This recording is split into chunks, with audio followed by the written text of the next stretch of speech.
Hello दोस्तों, नमस्कार। क्या हाल है? आइए जानते हैं आज की यूपी की 25 अति महत्वपूर्ण खबरों को सिर्फ 10 मिनट में, जो सीधे आपके काम की और आपके जानने लायक होने वाली है। तो चलिए बिना देर किए खबरों की इस जबरदस्त बुलेटिन में आगे बढ़ते हैं।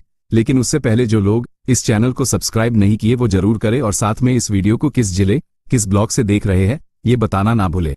अब हमारी पहली मुख्य खबर जो बजट से जुड़ी है। वित्त मंत्री निर्मला सीतारमण ने बजट 2026-27 में वाराणसी के लिए 2 हाई स्पीड रेल कॉरिडोर की सौगात दी है, जिसमें दिल्ली वाराणसी और वाराणसी सिलीगुड़ी शामिल हैं। देश में कुल 7 ऐसे कॉरिडोर बनाए जाएंगे जो पर्यावरण के अनुकूल होंगे और शहरों को जोड़ेंगे। इसके अलावा वाराणसी में इनलैंड वाटरवे के लिए शिप रिपेयर सुविधा केंद्र भी स्थापित किया जाएगा। बजट में विकास के 3 कर्तव्यों पर जोर दिया गया है, जिसमें आर्थिक विकास, लोगों की क्षमता निर्माण और सबका साथ शामिल है। अब सुनिए शिक्षा क्षेत्र से जुड़ी एक महत्वपूर्ण अपडेट। वीर बहादुर सिंह पूर्वांचल विश्वविद्यालय के शिक्षक संघ ने कैशलेस चिकित्सा सुविधा न मिलने पर गहरी नाराजगी जताई है। बैठक में डॉक्टर अवनीश कुमार सिंह के नेतृत्व में शिक्षकों ने कहा कि उत्तर प्रदेश सरकार ने ये लाभ केवल बेसिक और माध्यमिक शिक्षकों को दिया है। उच्च शिक्षा के शिक्षकों को इससे वंचित रखा गया है, जो अन्यायपूर्ण है। उन्होंने मुख्यमंत्री और उच्च शिक्षा मंत्री को ज्ञापन भेजकर मांग की है कि सभी शिक्षकों को ये सुविधा प्रदान की जाए। डॉक्टर जेपी सिंह ने सरकार पर सौतेला व्यवहार का आरोप लगाते हुए तत्काल कार्रवाई की मांग की है, वरना आंदोलन की चेतावनी दी है। अब आइए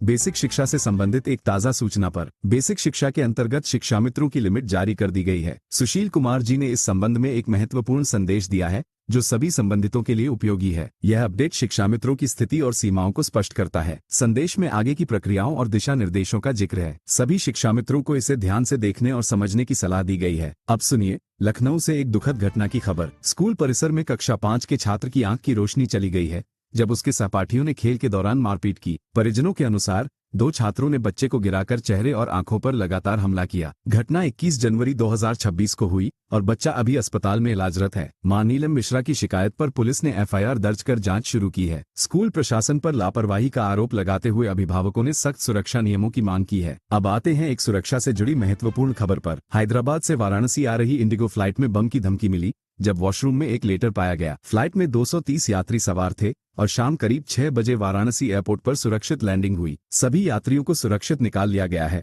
और एयरपोर्ट अथॉरिटी द्वारा विमान की गहन जांच की जा रही है। फिलहाल कोई खतरा नहीं पाया गया है, लेकिन जांच जारी है। अब अर्थव्यवस्था और शेयर बाजार की ओर रुख करते हैं। बजट में टेक्सटाइल सेक्टर के लिए इंटीग्रेटेड प्रोग्राम का ऐलान हुआ, जिसमें प्राकृतिक रेशा योजना, मेगा टेक्सटाइल पार्क और रोजगार योजनाएं शामिल हैं। इससे मुकेश अंबानी की कंपनी आलोक इंडस्ट्रीज के शेयर में 5% से ज्यादा की उछाल आई, जो 15 रुपए से ऊपर पहुंच गए। अन्य कंपनियां जैसे केपीआर मिल और वर्धमान टेक्सटाइल भी मजबूत हुई। ये कदम श्रम प्रधान सेक्टर को बढ़ावा देगा और निवेश आकर्षित करेगा। अब मौसम विभाग की ओर से जारी अलर्ट पर नजर डालते हैं। 2 फरवरी को उत्तर भारत के 7 राज्यों में भारी बारिश और आंधी की चेतावनी है, जिसमें उत्तर प्रदेश, हिमाचल, उत्तराखंड, पंजाब और हरियाणा शामिल हैं। गरज चमक के साथ 50 किलोमीटर प्रति घंटे की तेज हवाएं चलेंगी और तापमान गिरेगा। बिहार, यूपी और उत्तराखंड के कई जिलों में शीतलहर जारी रहेगी, जहां न्यूनतम तापमान 10 डिग्री से नीचे रहेगा। दिल्ली में अधिकतम 22 और न्यूनतम 9 डिग्री रहेगा। और अब अंतर्राष्ट्रीय संबंधों से जुड़ी यह खबर देखिए। चाबहार पोर्ट प्रोजेक्ट के लिए बजट 2026 में कोई फंड नहीं आवंटित किया गया,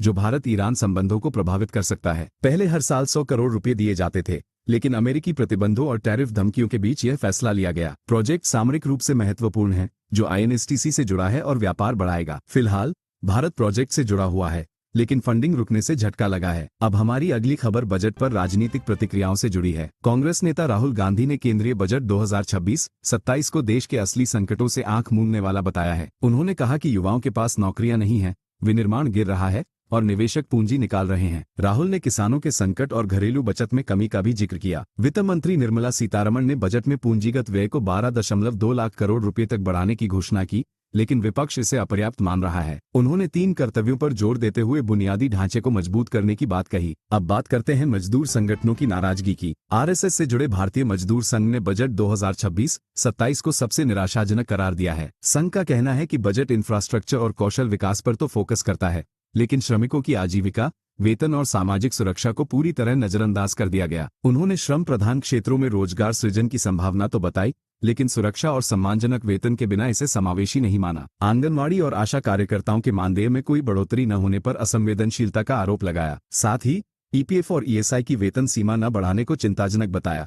जिससे कई श्रमिक योजनाओं से बाहर हो सकते हैं। अब उत्तर प्रदेश से एक प्रशासनिक कार्रवाई की खबर। योगी सरकार ने 68,000 से ज्यादा सरकारी कर्मचारियों का वेतन रोक दिया है। ये वे कर्मचारी हैं जिन्होंने मानव संपदा पोर्टल पर अपनी संपत्ति का ब्यौरा नहीं जमा किया। मुख्य सचिव के निर्देश के बावजूद 31 जनवरी की डेडलाइन तक ये कर्मचारी विवरण नहीं दिए। इसमें सबसे ज्यादा तृतीय और चतुर्थ श्रेणी के कर्मचारी शामिल हैं। सरकार अब इनके खिलाफ सख्त कदम उठा सकती है और जनवरी की सैलरी फरवरी में नहीं मिलेगी। वहीं सोनभद्र से एक दुखद घटना की रिपोर्ट देखें दोस्तों। लोडी टोल प्लाजा पर टोल कर्मियों ने महिला वकील आरती पांडे और उनके परिवार से मारपीट की। शुल्क को लेकर विवाद हुआ, जिसके बाद गाली गलौज और लाठी डंडों से हमला किया गया। महिला वकील ने गुस्से में टोल गेट पर लात मारकर विरोध किया और घटना का वीडियो वायरल हो गया। कई लोग घायल हुए, एक की हालत गंभीर है। वकीलों ने प्रदर्शन कर आरोपियों के खिलाफ मुकदमा दर्ज करने की मांग की और पुलिस जांच कर रही है। अब आते हैं महाराष्ट्र से जुड़ी एक बड़ी घोषणा पर, जहां बजट 2026 में मुंबई और पुणे के बीच हाई स्पीड रेल रूट का ऐलान किया गया है। वित्त मंत्री निर्मला सीतारमण ने 7 ऐसे कॉरिडोर का जिक्र किया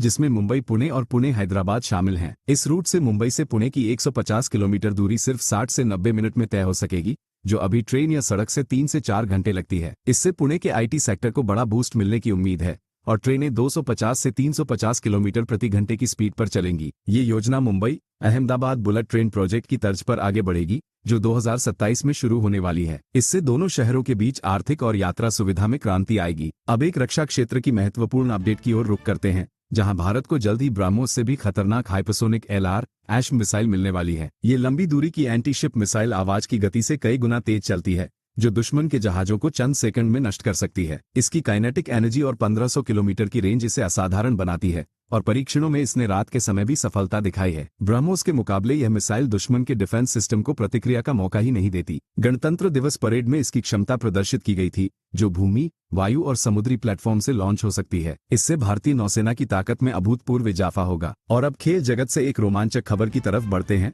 जहां पाकिस्तान ने ऑस्ट्रेलिया को T20 सीरीज में 3-0 से व्हाइट वॉश कर दिया। लाहौर के गद्दाफी स्टेडियम में खेले गए तीसरे मैच में पाकिस्तान ने पहले बल्लेबाजी करते हुए 207 रन बनाए, जिसमें बाबर आजम की नाबाद 50 और शदाब खान की 46 रनों की पारी शामिल थी। ऑस्ट्रेलिया की टीम 208 के लक्ष्य का पीछा करते हुए सिर्फ 96 रन पर ढेर हो गई और पाकिस्तान ने 112 रनों से जीत दर्ज की। ये पाकिस्तान की T20 में रनों के लिहाज से तीसरी सबसे बड़ी जीत है, जिसमें मोहम्मद नवाज ने 5 विकेट झटके। इससे ICC T20 वर्ल्ड कप 2026 से पहले पाकिस्तान का मनोबल ऊंचा हुआ है। ऑस्ट्रेलिया के लिए ये दौरा पूरी तरह निराशाजनक रहा। अब हम चलते हैं चंदौली की ओर, जहां आम जनता ने केंद्रीय बजट 2026 पर अपनी राय जाहिर की है। लोगों में शराब की कीमतों में बढ़ोतरी को लेकर काफी गुस्सा देखा जा रहा है, क्योंकि इससे उनके दैनिक खर्च पर बोझ बढ़ेगा। कई ने कहा कि बजट में आम आदमी की जरूरतों पर ज्यादा ध्यान नहीं दिया गया। हालांकि कुछ ने रोजगार और विकास योजनाओं की सराहना भी की। कुल मिलाकर बजट को मिश्रित प्रतिक्रिया मिल रही है, लेकिन महंगाई का मुद्दा सबसे ज्यादा छाया हुआ है। अगली खबर उत्तर प्रदेश की राजनीति से जुड़ी है,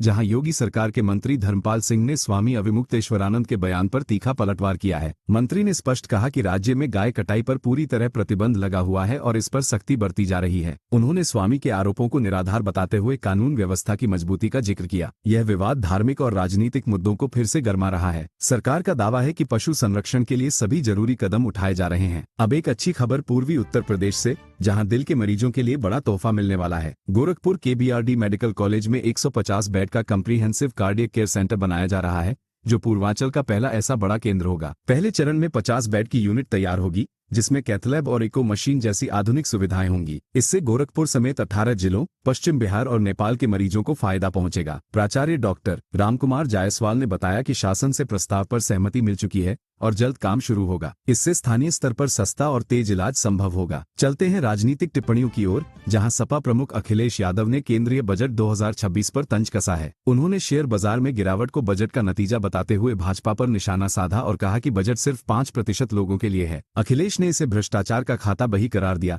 जिसमें आम जनता की कोई फिक्र नहीं है। महंगाई पर कोई राहत न देने को उन्होंने टैक्स शोषण कहा। साथ ही बेरोजगारी से जूझते युवाओं की उम्मीदों को खाली थाली बताया। उनका ये बयान राजनीतिक बहस को और तेज कर रहा है। और अब ट्रांसपोर्ट से जुड़ी बड़ी खबर, जहां दिल्ली से वाराणसी तक का सफर जल्द ही बुलेट ट्रेन से सिर्फ 3.5 घंटे में तय होगा। वित्त मंत्री निर्मला सीतारमण ने बजट में 7 नए हाई स्पीड रेल कॉरिडोर की घोषणा की, जिसमें दिल्ली वाराणसी शामिल है। इससे शहरों के बीच कनेक्टिविटी मजबूत होगी और सफर आसान बनेगा। मुंबई अहमदाबाद प्रोजेक्ट की तरह ये भी तेजी से आगे बढ़ेंगे। साथ ही एक नया फ्रेट कॉरिडोर भी प्रस्तावित है जो आर्थिक विकास को बढ़ावा देगा। ये योजना लंबे समय की है और देश की इंफ्रास्ट्रक्चर को नई रफ्तार देगी। तो दोस्तों, ये थी आज की कुछ महत्वपूर्ण खबरें और जानकारियां जो आपके लिए बेहद उपयोगी साबित हो सकती हैं। ऐसी जानकारी आपको शायद और कहीं एक साथ न मिल सके, इसलिए रोज की ताज़ा खबरों के लिए हमारे चैनल को सब्सक्राइब जरूर करें और वीडियो को लाइक नहीं किया तो लाइक करें। साथ में अपने जिले का नाम कमेंट में लिखें ताकि आपके जिले से जुड़ी हर जानकारी आप तक पहुंच सके। धन्यवाद। जय हिंद, जय भारत।